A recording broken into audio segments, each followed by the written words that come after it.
Or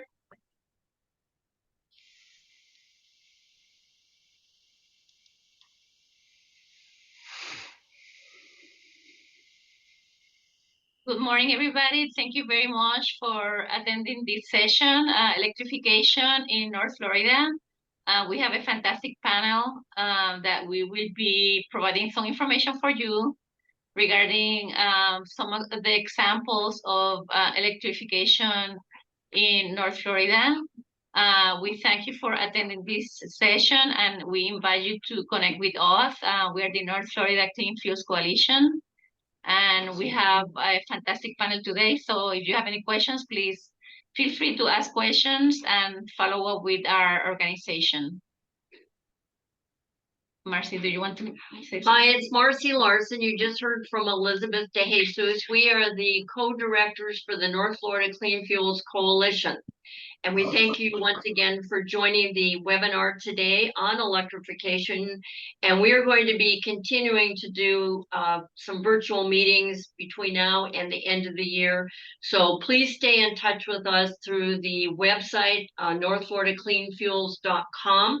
And that should keep you up to date. And if you need to outreach to either Elizabeth or me, you can do that by going to our North Florida TPO website, and our emails are there. And we welcome you and thank you for attending today. Well, thank you, Marcy. Thank you, Elizabeth. Thank you, those who are attending virtually this session on electrification, electric vehicles. A really great session today that's going to take you from the vehicles to the infrastructure to the power itself. So pretty much soup to nuts here today. As Marcy and Elizabeth mentioned, we are part of the North Florida Clean Fuels Coalition. And what is that? That is a clearinghouse focused on spurring transitions to clean fuels technologies in North Florida. And we've been at this work for over a decade and have had quite a bit of success. It's a well-kept secret, but we don't want it to be a secret that North Florida is one of the areas of the United States that has had tremendous success in transitioning from petroleum-based fuels to alternatives like electricity over the past few years. And we, in many ways, are a leader in the nation in this area. And we're sitting now at a time when, thanks to recent federal legislation, including the infrastructure bill and the Inflation Reduction Act, where there's a tremendous amount of resources available in this community to support fleets who are wishing to transition into some of these clean fuels like electricity.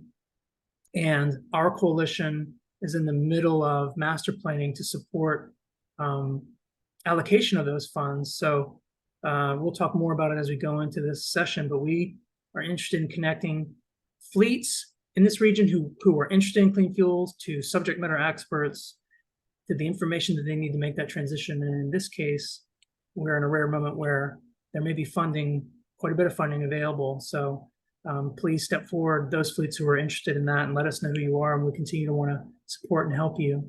I'm Ben Moore. I'm with RS&H, architecture, engineering, consulting firm, and I've had the pleasure of being a consultant to the North Florida TPO and the Clean Fuels Coalition for about 10 years, helping them with all things clean fuels. And I'm very happy to be facilitating this panel today that consists of 3 panelists. First, we're going to hear from Kerry Cepero, who's Vice President of Strategic Accounts with Cenntro, an electric vehicle manufacturer based in Jacksonville. Eddie O'Halloran, who's Senior Vice President of Millo Electric and their EV Solutions division, which has just been doing amazing things lately. And then Dave McKee, Electrification Programs Manager with JEA, our hometown electric authority, who won't surprise anyone, is very much at the heart of all things electric vehicle electrification in Jacksonville. Each of these panelists are going to have a chance to introduce themselves to you. And I think all 3 of them have a slide deck that they want to share with you. They're going to go in sequence and go through their presentations, each about 5 minutes, so that you can get a flavor of what their offerings are. and how they could support you as a fleet in your transition to electric fuels. Afterwards, we will go into a panel format where I'm going to facilitate a discussion amongst these three gentlemen. And I hope over the course of that panel discussion that you who are participating start to think about what your questions might be, because we'll then open it up to you to ask questions. And there's a couple ways you can do that. One, we'll open up the line. In fact, I think the line is mostly open now. So please keep yourself on mute until we get to the Q&A. But you'll be able to ask any question you wish to ask of the panelists. If for whatever reason you're not comfortable asking a question live on the air, so to speak, you can use the chat.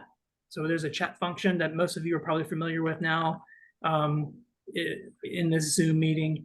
And if you send that chat to me, I'll be monitoring it. Several of us will be monitoring it, and I can ask that question on your behalf if you wish to go that route. But one way or the other, we want you to participate. We want to hear your voice, and allow these smart gentlemen to hear what you want to know and tell you what they know about it. So without any further ado, I'm going to hand it over to Kerry, and Kerry is going to take over the screen and give you a brief presentation on Cenntro and their fantastic electric vehicle products. Thank you so much, Ben, and thank you, Marcy, Elizabeth, and all of our friends in North Florida Clean Fuels for the invitation today. So, as Ben mentioned, my name is Kerry Cepero. I am the Vice President of Strategic Accounts here for Cenntro Automotive. We are a company proudly based here in Jacksonville, Florida, that looks to contribute to the global effort of converting our diesel and gas fleets into electric. Peter Wang, our CEO, since 2013, has really worked hard with our global partners to come up with solutions that can provide a lot of diversity in commercial fleet markets. We all know that EV in general is in the first inning of a very long ball game. So our objective at Cenntro is to find ways to create solutions, look at the challenges of today, work with the data from our customers, from our partners, vendors, engineers, to continuing to optimize not only our current models, but to look at the future of electric as a whole. So I immediately wanted to start off at our core foundation here in the United States. Obviously, Cenntro is a global company, publicly traded on the NASDAQ. We have locations all around the world, like Dusseldorf, Germany, Barcelona, Budapest, Dominican Republic.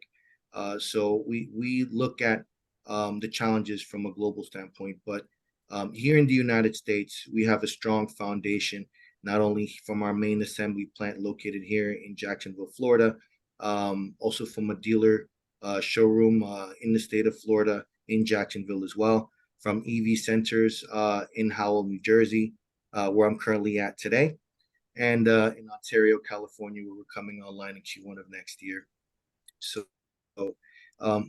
quickly, Peter Wang, before we went to market, really wanted to create a strong foundation for reliability and dependability with our inventory supply chain.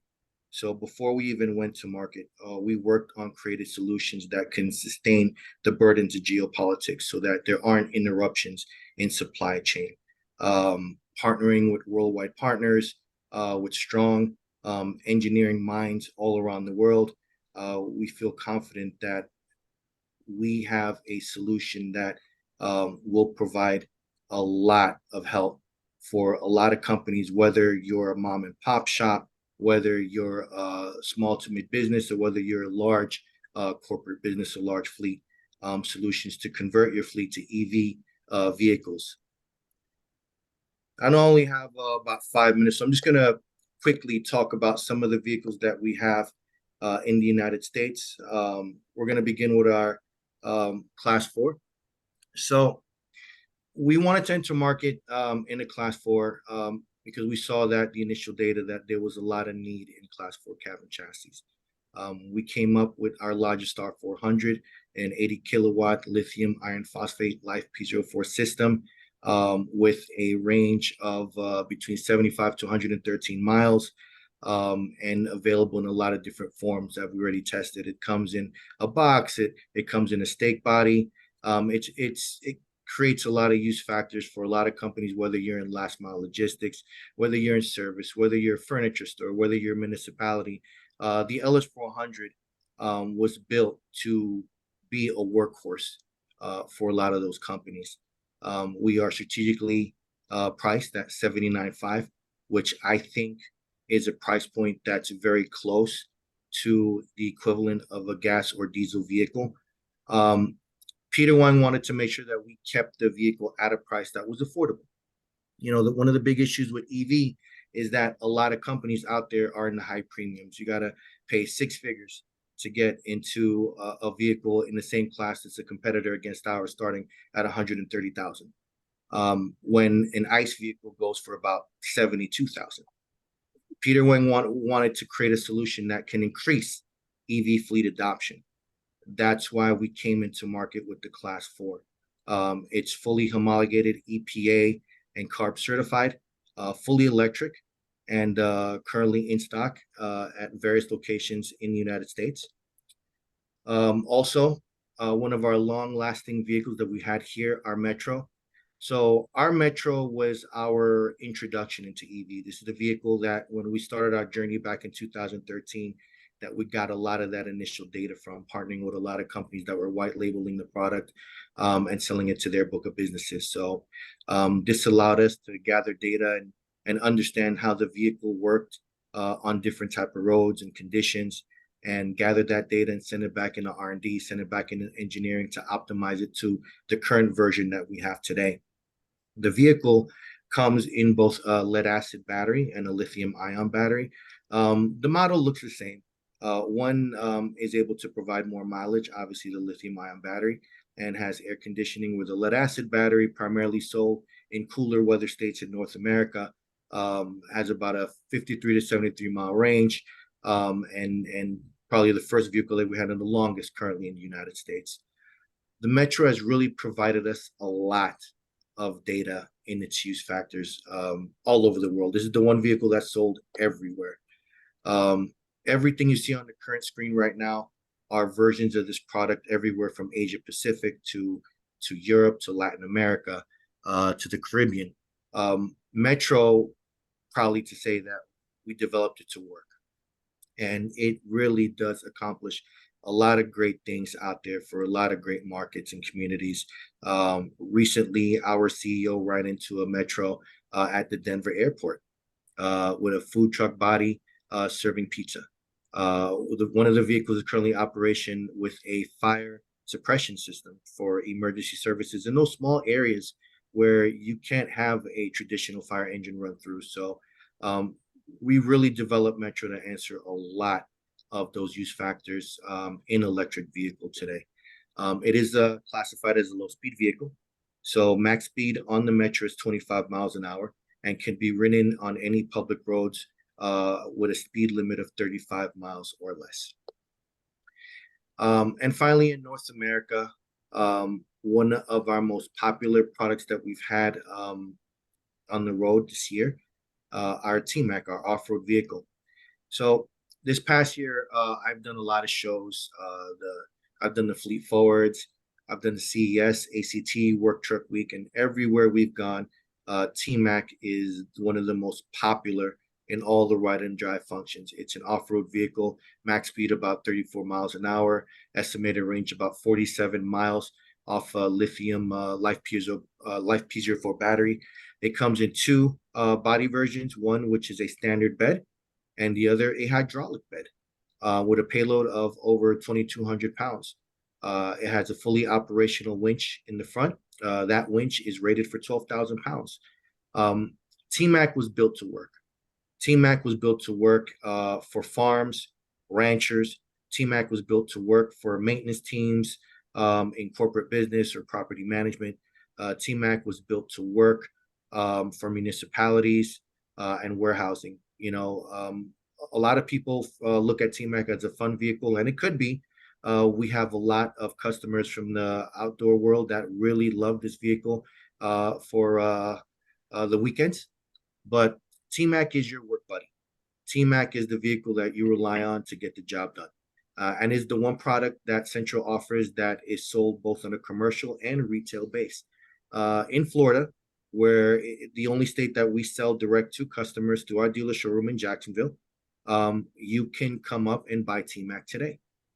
Anyone from the local farmers, berry farmers, to someone that has a small business, or someone that just has a large property at home that just likes to have something to carry sod and waste and get things done around the house. T-Mac is currently available today.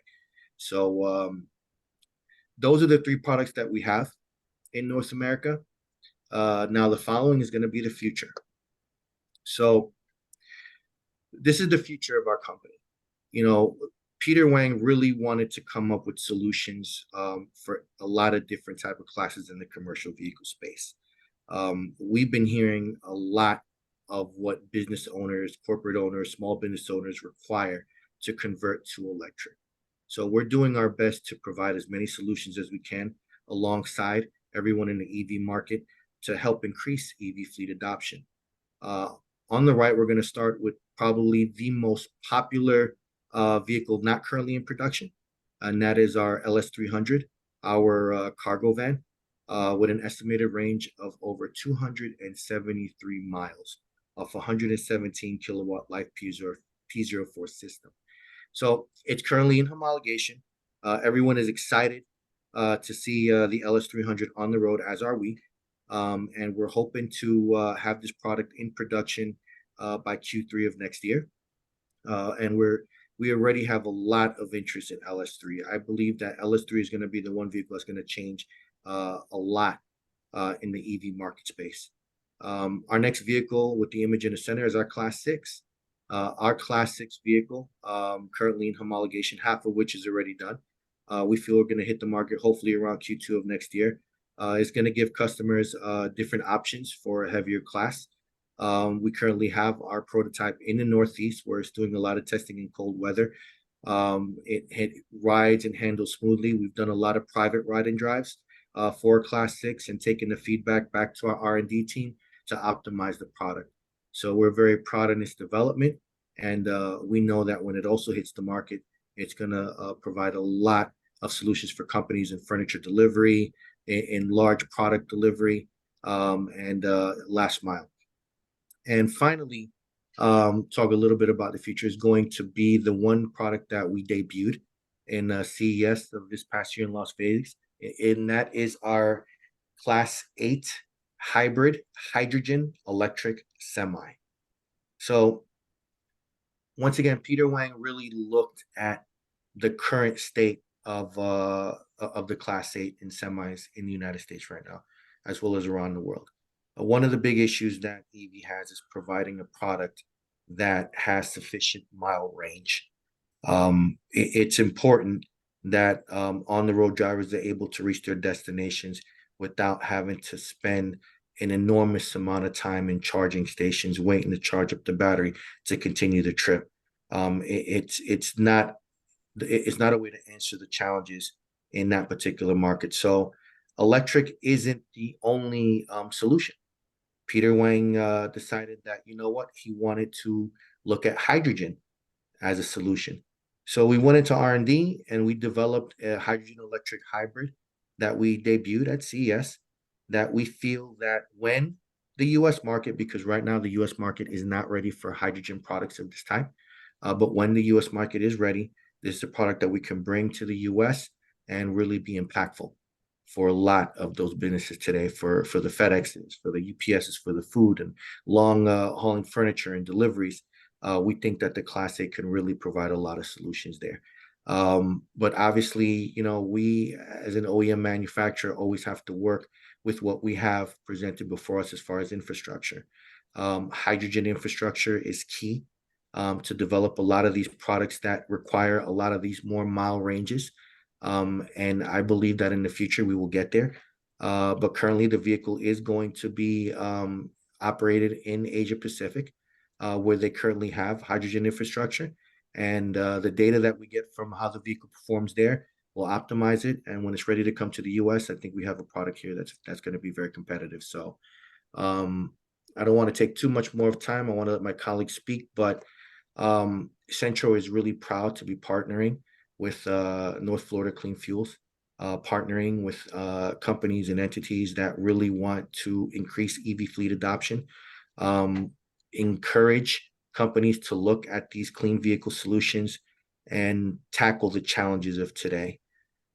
So we hope that this small bit of what we do enlightens everyone a little bit more about Cenntro, and hopefully allow us to contribute more to these conversations, both in Florida as well as nationally, and hopefully encourage more people to come and visit us at our dealer showcases in New Jersey, California, and Jacksonville. Thank you all so very much. Thank you, Kerry. What a great presentation. Thanks for pointing out that electric is not the only fuel out there that could be a solution to fleet's needs. Your hybrid electric hydrogen vehicle is really interesting, and good luck to its rollout. Can't wait till we have the infrastructure in place here in North America to support it. Just point out that the North Florida Clean Fuels Coalition is fuel neutral. Electric is an exciting fuel. We certainly support it and want you to know about it, but our coalition supports all the clean fuels, including the natural gas fuels, compressed natural gas, liquefied natural gas, propane, auto gas, the biofuels, biodiesel, ethanol, as well as electric and hydrogen. And it's awesome to see the thoughtfulness with which you are bringing vehicles to market. You've thought deeply about what fleets need, and your commitment to making it affordable for fleets as well is super admirable. So let's move on to our next panelist. You might be thinking, all right, I know where I want to buy my next vehicle, but how do I charge it? What kind of electrical infrastructure do I need? And who in town is on top of their game when it comes to all things EV infrastructure? And that would be Miller Electric, and Eddie O'Halloran, Senior Vice President of Miller Electric EV Solutions. Take it away, Eddie. All right, thank you, Ben, so much, and thank you everybody for putting this together. What an enjoyable time to be in the electrical industry. I can tell you that we enjoy what we do here at Miller Electric. Eddie O'Halloran, Senior Vice President, been here 22 years, so I kind of like what I'm doing. So about 22 months ago, Henry Brown, our CEO, gave me an opportunity to start a new division, which is the EV Solutions division. And I started with 2 people. So now from 2, I've got 50 people on the team. So it's a growing industry. It's really exciting to see what's coming and what has come already. So I'm going to make this quick. Hopefully everybody's familiar with Miller Electric. If not, we've been around quite a while. We've got a lot of employees, so I'm going to roll through this pretty quick so we can get to the interesting stuff. We are a full service provider. You need it, we got it kind of thing. This is our footprint. In the green, we have offices. In the circles, the yellow is our partners throughout the country. So right now we're working in 43 states actively right now. So we are a national company based here in Jacksonville. Again, we are a turnkey solution. We like to keep that ball rolling because at any certain time in the process, we can jump in and help you do whatever it is you want to do as far as electrifying your fleet, being at Class 8s all the way down to maybe putting some chargers out for your employees for added benefit. Again, 6,400 chargers installed and growing every day, 43 states. A lot of our portfolio is the Tesla chargers, the fuel stations. A lot of government and municipalities are getting on board quickly. Real estate companies are another big component of what we do every single day. A lot of that's in the level 2 range. A lot of the fueling along the interstates is a level 3, of course. Some of our partners, and like I say, this is just some of them. We have a lot going on with a lot of these guys, and you can see, the Exxons and the Shells are really getting on board, and that's exciting. And then that, you get the big T there. That's a lot of our work is the Tesla work, and they're coming out strong. Some of the effects in your business, it's what we like to do is when we get a call from a client, we like to analyze what he's got as far as power in the facility now, and then see if it's what his need is. If it's a fleet electrification, then maybe he really doesn't need a level 3 like he thinks he needs. And maybe his cars and trucks are parked for 8 hours at night. A level 2 charger will work just fine. So we work individually for each client. Each client is different. and we act appropriately for what their need is, and to try to reduce cost upfront. Again, there's a skid that we're building for Tesla. It's that is the prototype. That's the first one. We're fixing to be installing this in Nashville, and this will be the first install for Tesla with a skid, and that's probably going to go all over the country. So this is what the most important thing I want to talk about. We've got the EVIDC that we're building and partnering with Schneider Electric, WB, and CBRE, Richard Ellis. And so what we're doing here in our facility here in Jacksonville, we've carved out part of our parking lot, and this lower right-hand side is what it's going to eventually look like. It's actually progressed a little further, and we're going to actually have solar. So we will have a microgrid that will be supplying power to the EV chargers here. We're going to have 8 level 3 chargers. As you can see, 4 level for the class 8s, and then 4 for pedestrian cars for fast charging. We'll have 8 level 2 chargers also for just people that are coming in not big hurry. The reason we're doing this is so our clients can bring their clients, or we can bring new clients in here and see what has to happen to be able to electrify your fleet and to be able to provide chargers for your employees or your fleet. And this is something that we're going to build so we can get the analytics out of. We can see which chargers, all these chargers will be different. There's not going to be one charger that'll have a duplicate at this site. So Tritium, the big ones, Tritium, Tesla, all those will be individual. We're going to get the data from them, see what their uptime is, see how they charge, how they last, if their client wants to buy a Tesla with 98% uptime or another one that may not have quite the uptime. So this is where you can come kick the tires on your EV charging. Luckily, we've talked to JTA, and JTA has an electric fleet that will probably come through here and charge so they can extend their range. We are less than a mile from Interstate 95 at this location, so it's going to be pretty conveniently located. We're going to have it lit up like a Wawa, how bright those are. So we're going to be pretty lit up, and we have security, cameras, and all kinds of good stuff here. So that's what I'm excited about. I don't want to take up too much more time, and I just love to field some questions. Thank you. Thank you, Eddie. And if you don't mind giving the screen back Yes. to us, appreciate it. But wow, growing from 2 to 50 people to focus on electrification. How cool is it that we have a national leader in electrification in Jacksonville to support whatever a fleet might need to power an electric fleet? We'll talk more about all the ins and outs of that in a second. But first, let's go to the next presenter. I mean, if you're listening from home, you're thinking, all right, I know where I'm going to get my next vehicle, and now I know who I'm going to call to get it charged. And I already know where the power is going to come from. If you live in Jacksonville, you know it's JA, but your question might be, well, how are they going to help me do it? I mean, what are all the ins and outs that I need to think about when I call JA and tell them that I want to take my fleet electric? Dave McKee has the answers. And as his slide says, there's never been a better time to be calling him about it. So Dave, what do you got? Thanks, Ben. Yeah, Dave McKee with JEA. I manage 3 electrification programs for JEA, and you may be asking, why is the utility involved in electrification? Well, big reason here is that electrification is on the critical path to decarbonization, connecting things to the grid, including transportation, getting it off fossil fuel and on the electric fuel, and then cleaning up generation sources over time is the way that we're going to decarbonize. So it's really important that we all kind of get on that train together. I want to tell you a little bit about 3 electrification programs that JEA has.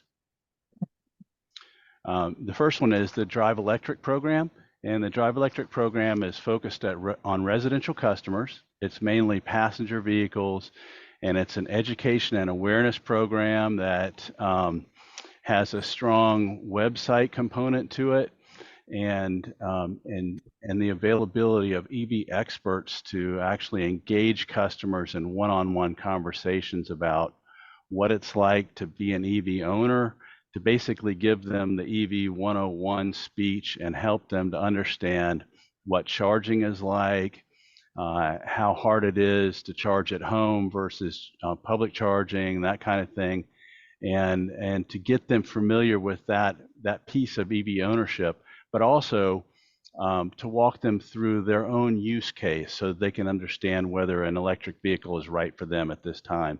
The second program I want to tell you about is the Electrification Rebate Program, and that one is a really broad program that essentially rebates customers for switching from fossil fuel powered equipment to electrically powered equipment. So there's a broad range of equipment there. Think everything from forklifts to gantry cranes at the port, and a lot of logistic equipment as well. So that one also, and the reason why I want to spotlight that today is that it includes EV charging equipment. So if you're a commercial or an industrial customer, which by the way would include multifamily housing, would include landlords that have commercial accounts, those accounts would qualify for a great rebate on EV charging.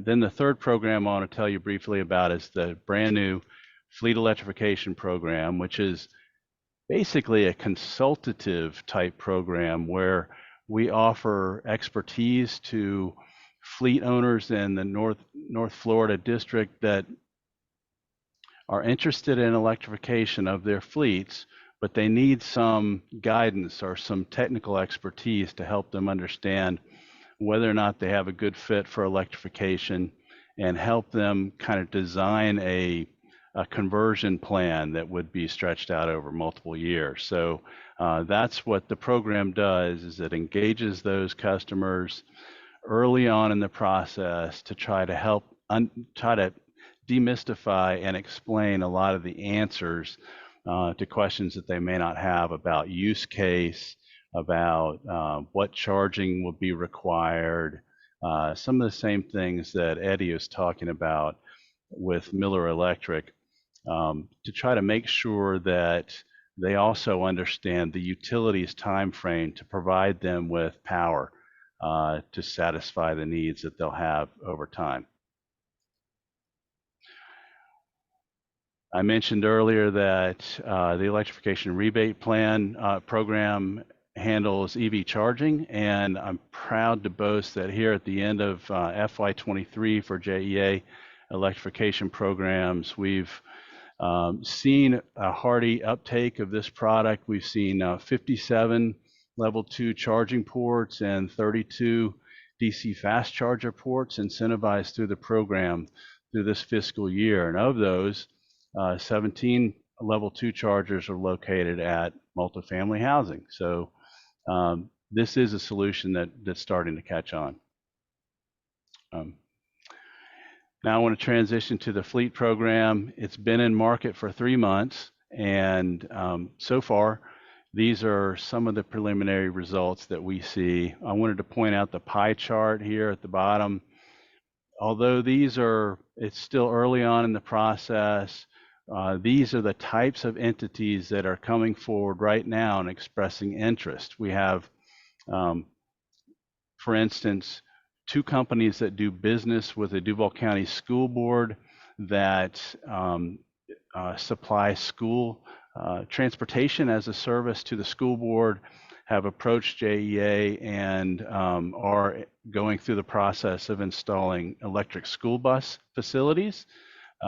We have 3 distributors and multiple government entities like JEA, like the City of Jacksonville, Orange Park, and others. And here's an idea of why JEA would want to become involved early on in this process with our fleet customers. If you see, right now we have, for instance, only 1 project in the 3 months has made it all the way through to implementation. That means they matriculated from lead to a qualified lead to a project, and the project is in the ground and is working. And that 1 project will be using approximately 13,000 megawatt hours of power over the lifetime of that EV-SE that's installed at their facility. So from a utility perspective, it's very important that we get engaged in these conversations early on with customers so that we can jointly plan and try to coordinate the time frame, the timeline that the company would like to be on with the infrastructure timeline that we have available at JEA. So the program is really designed to help us start that dialogue early on so that we can set expectations appropriately and we can help people to design their transition plan well over time. So Ben, that's pretty much what I have for you here today. Any questions, you can find me here. Really appreciate it. And if you could give the screen back so we can see everyone's face. I'm now going to start asking the panelists a few questions. I see some questions already coming in through the chat, and we'll get to those too. Thank you so much for putting those questions into the chat. But let me circle back to Kerry at Cenntro. Kerry, you know, when the North Florida Clean Fuels Coalition speaks to fleets about electric vehicles, a lot of times we hear, we would love to use electric vehicles, but we're concerned that they're not going to be available fast enough. And there are some real concerns about supply chain. At the same time, here you are in Jacksonville manufacturing these vehicles. So what thoughts do you have about supply chain concerns for fleets in North Florida who want to go electric? That's a good question.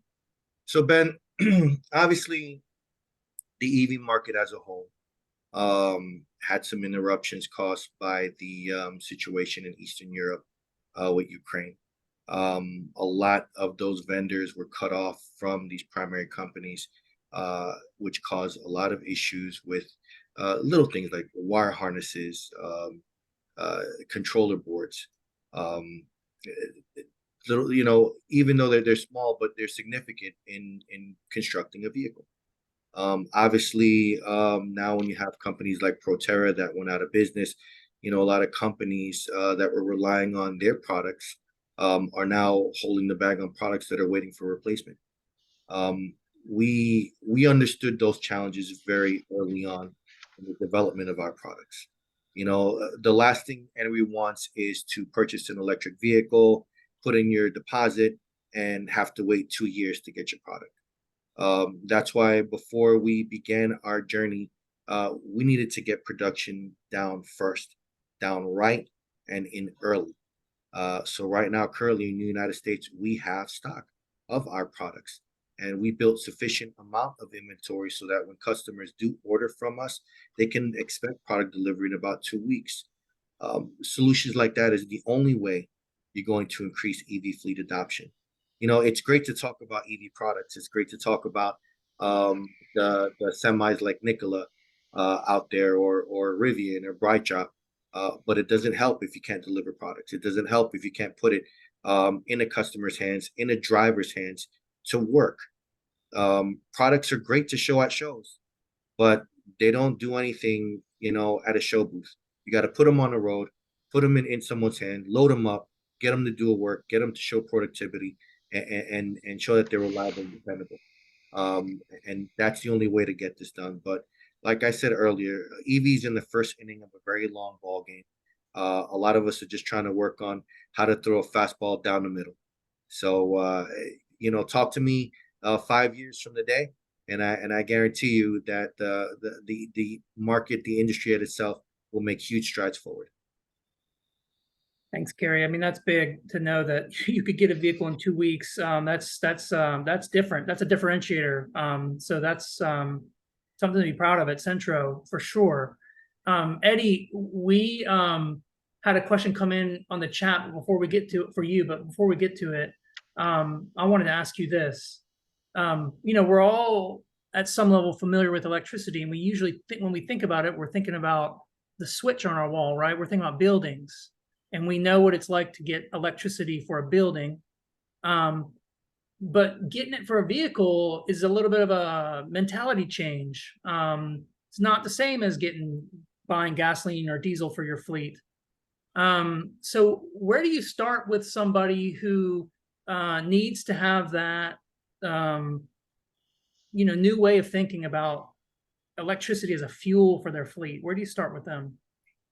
Well, first thing we'll do is look at the facility. If it's, let's say it's a commercial facility, what is their load now? And, and what is their service size? And then we're going to back into, okay, what do you really want to do with your fleet? If you're going to get a fleet of 25 trucks that it's going to be doing deliveries all day long and maybe sitting still at night, we got to look at that two different ways. Sometimes most of the time, I'll be honest with you, we're going to need a service upgrade, and that's where JEA comes in. And we start coordinating that with JEA immediately. Because, supply chain issues with transformers and everything, everybody's going through that. So we want to talk about that first. Then we'll start backing into their route analytics and everything else to see, do they really need a level 3 charger or a level 2 charger? So we really need to talk to the client openly and hopefully give them an idea of which way is the best way to go and to electrify their fleet. When you're talking home, that's a little different. That's someone that's going to be parked there for 10 to, maybe 10, 12 hours every night. They can plug it into their outlet in the garage, and it'll probably give them enough charge to get back and forth to work in a typical day. A lot of people talk about putting the 240-volt plug near their panel. That'll give them, a charge in hours instead of days. That's how we kind of look at it. 110 is days, and 240 is hours, and a level 3 charger is minutes. That's kind of how you got to look at it. Thanks, Eddie. And before I get the question to you from the audience, I think it makes sense to bring JA into the question first, and then we'll come back to it. But Dave, you mentioned, and I think this builds off of what Eddie was saying, that it's key for fleets to reach out to JEA quickly and early. And I'm not sure that is often the first thing that they're going to be thinking about. The first thing they're going to be thinking about is the vehicle and calling up Kerry. And then maybe they'll think about Eddie, and they might think of you last. But tell us why that's a big mistake, and what are the main factors that they need to understand? What will be the big issues on the table once they realize they do need to come to you first?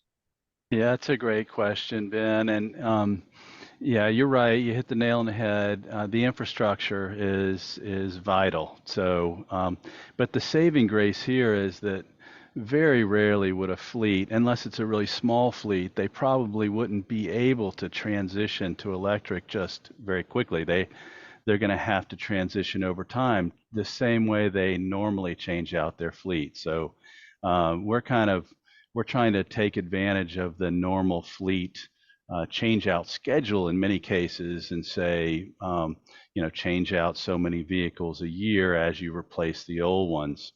That's what we see people kind of adopting. That fits the budget, that fits the typical fleet operation.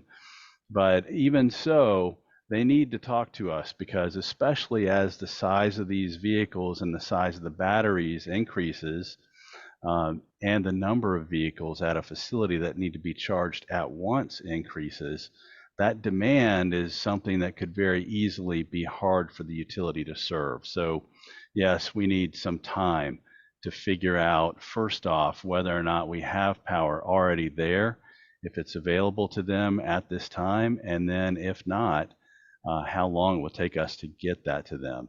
So in many cases, we're looking at what we can do today, and what we can do a year from now, and what we can do 3 years from now, and that kind of thing, as fleets grow in their electrification efforts. Thanks, Dave. And Nick Casas had a question from the chat, and it builds off of your response.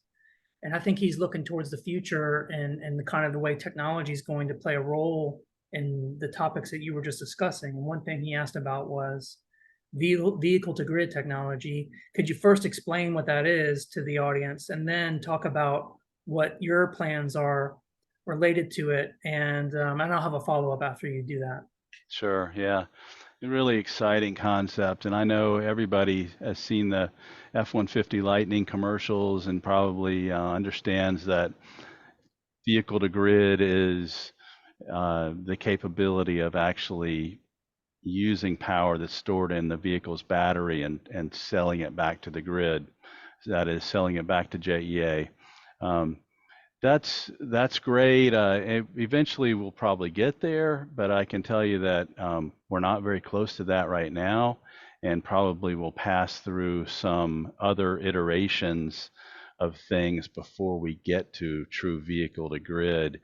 I mean, but you could use that same vehicle and use it to power your home. That's a different story, and it's far less complicated than trying to put that power on the grid. So that's a solution that, you know, you could almost pretty much do that out of the box if you pay extra and buy what's available from Ford and others.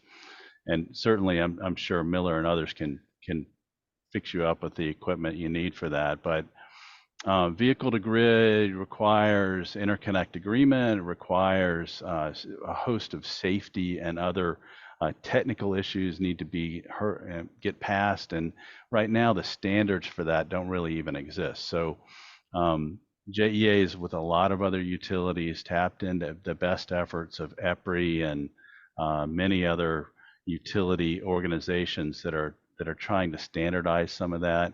And you'll see us come in line with all that, and I don't think we'll be at the end of the line either. We'll be probably around the middle of the line. But most likely, what you'll see before that time is you'll see some managed charging type of an effort, because it's a lot easier for the utility to figure that out, utilizing stuff that we already have in the ground. So a managed charging solution could look like the utility either paying you to charge or somehow incentivizing you to charge your vehicle at certain times of the day. Maybe it could be very simple, like a time of use rate that had a discount for charging your vehicle during off-peak hours, all the way to other programs that would say, if you're willing to not charge your vehicle during, I don't know, let's say 7 o'clock in the afternoon on July 4th, when it's 110 degrees outside and JEA is trying its hardest to make as much power as it can and buy power expensively off the grid, then we may be willing to compensate you for that. Those are the types of managed charging schemes that could benefit the customer and the utility company. Thanks for that very thorough answer, Dave. And I'm so glad it's October and those July 4th 110 degrees days are behind us for at least another year. And I just wanted to draw people's attention to the chat where Mary Lynn has noted that school buses are an interesting use case for vehicle to grid, obviously because their use case involves being active in the morning and not being active during the day, and then being active at the end of the day. And she also mentions that Georgia Tech is working with the military on some sort of vehicle to grid project. And I believe Palm Beach County has a pilot they've been working on involving school buses as well. So that's definitely something to watch. Nick had a follow-up question regarding microgrids, but I'm going to go to Eddie for that, because he also asked Eddie about, I think what his question is trying to get at is what are the owners' options, the fleet's options on their side of the meter to deal with some of the issues regarding power demand, power use, before they become sort of Dave's problems. How can a customer proactively start to think about how they are going to meet the power needs of their fleet on their side of the meter, and what kind of solutions would Miller suggest or offer in that case? Yeah, it goes back into what Dave was saying. It's sort of managing the time of charging and there's several softwares that are out there. I can name several of them. And it basically says if you have, let's say you have a 40 amp circuit, just for instance, and which is a level, a decent sized level 2 charger. And but all you have is a 40 amp and you have 7 cars to charge. Well, there's technology and software and hardware out there that you could charge all those cars, and the smarts in the car would talk to the smarts in the charger and give those people adequate time to be able to charge at least to a certain level. And that's basically why I call it load sharing. They're basically, that car is a load to that circuit, and it's going to get its certain time, and then somebody else is going to get their time. So there's technology, and we're actually going to install one at the EVIDC so people can come see that stuff, where it's a 40 amp circuit and you have 6 chargers. So it's called load sharing, basically. Okay, thank you. Going back over to Kerry, and by the way, folks who want to ask questions, let me open the mic right now. Does anyone want to speak up and be brave and ask a question live here on the webinar? Please do so if you wish to.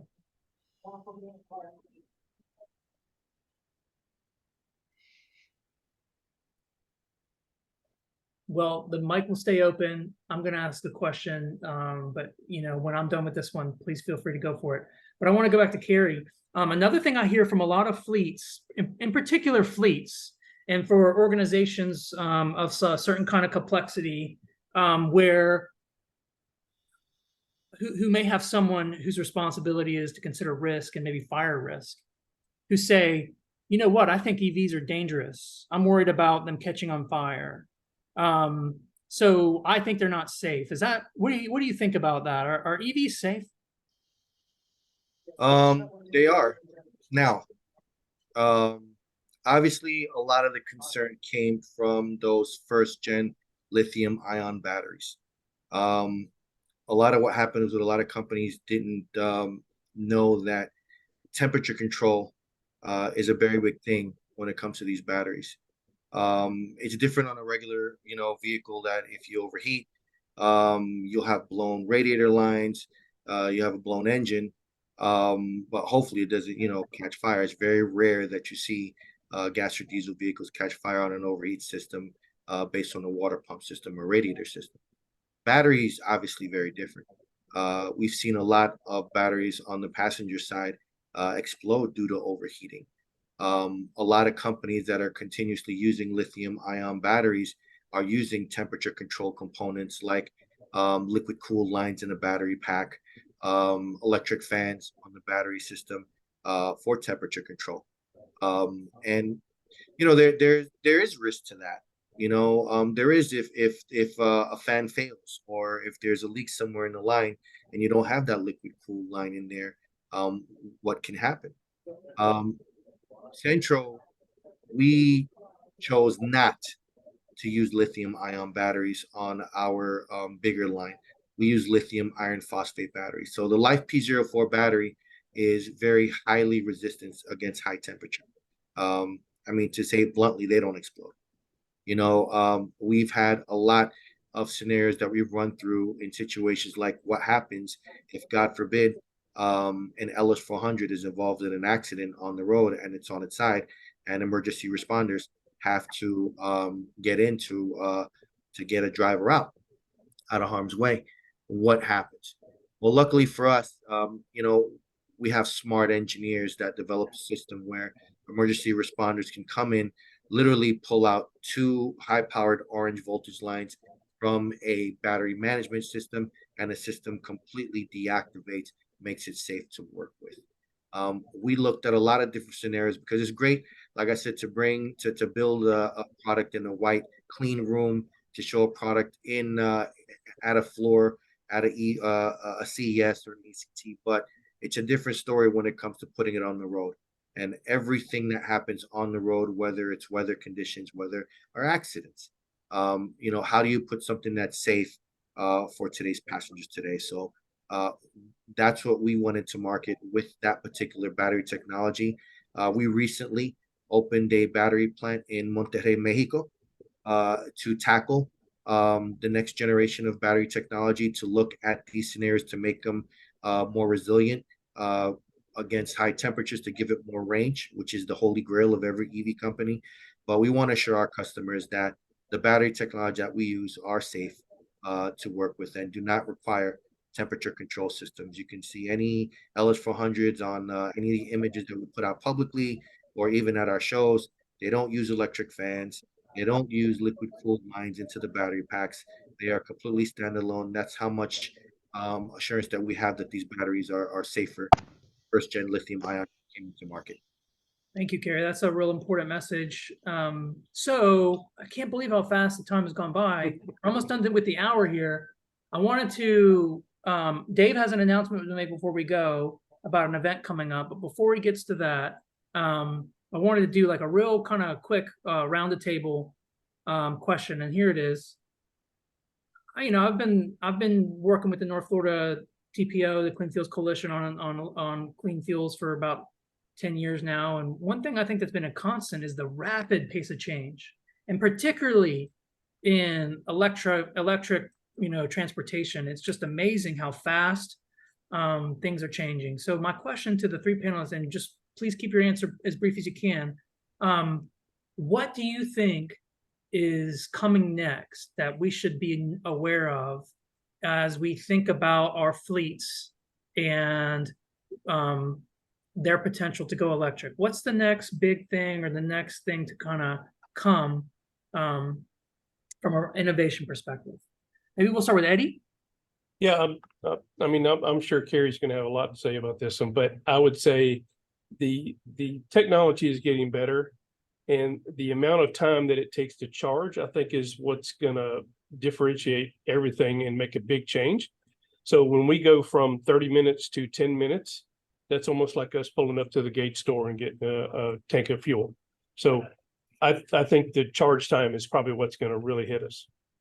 Dave, you mentioned the kind of innovation that's coming with rates and time of use and all that kind of thing. What's on your mind when it comes to what's next? Yeah, I would have to agree with Eddie on, I think the big what's next and what's going to capture everybody's attention is going to be the vehicles, the technology in general. I mean, the battery technology increasing so much, and capacity is allowing different things to be done.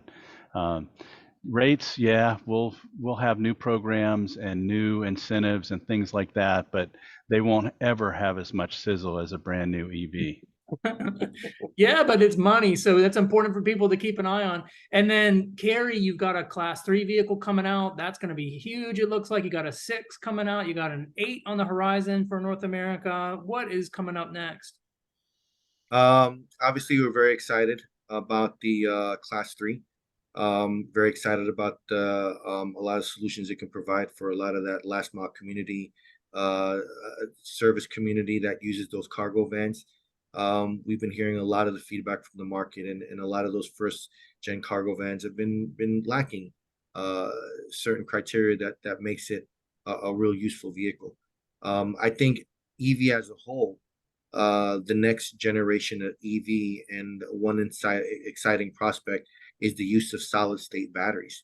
I think that, as we all search for the next development in EV battery technology, I think solid state batteries is going to provide more range. I think it's going to be easier to produce, because we all know that, the mining of lithium is very controversial. A lot of the areas that you're getting lithium from aren't the nicest to work with. So, as a community, we need to find solutions to be able to get a metal that not only can increase production capabilities, but also increase mileage range. The holy grail in EV, everyone chases after more mileage range, more mileage range, more mileage range. And, we're going to get there. And I think solid state batteries is going to lead the way. I know Toyota is doing something about that. They're going to be releasing, I believe, next year, a prototype, and I'm really excited to see that. I think on the EV infrastructure side, what I'm excited to see is more deployment of microgrids. I like to see more microgrid solutions out there for resiliency against weather hazards like we're seeing today, especially in New York. We just recently had a torrential downpour that dropped about 2 months worth of water in New York City. A lot of power problems there, especially in the world where we're heading towards EV. seeing microgrids, seeing more resiliency against these conditions is important for the adoption rate to increase. Nobody wants to get 150 fleet vehicles that they can't charge because they have no power. I think companies like Enchanted Rock are leading the way in microgrid resiliency, and I'm really excited to see what the next 10 years is going to look like for not only larger companies, but small companies as well. Microgrid solutions so that the mom and pop plumbers for flower shops can have at their use and ease the burden on the utility grid as a whole. Thank you, Kerry. Kerry's thinking big about the future at Cenntro in Jacksonville. Really appreciate that.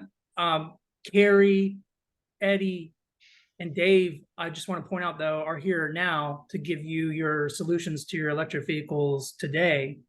So it's not about the future, it's about now as well. And speaking of now, November 3rd, 2 to 6 p.m. at the Avenues, if you want to see some of these vehicles, you want to ride and drive these vehicles, you want to see the equipment, you want to get the latest and greatest, you want to talk to people who have been there and done that, that's where you need to be, November 3rd at the Avenues, 2 to 6 p.m.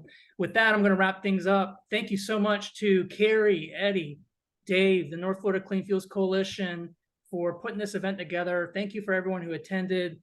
Look out for more content from the North Florida Clean Fuels Coalition in the future. We've been here, we'll be here, and we're your source for all things unbiased about clean fuels. Thank you, everybody. Have a great day. Thank you. Thanks.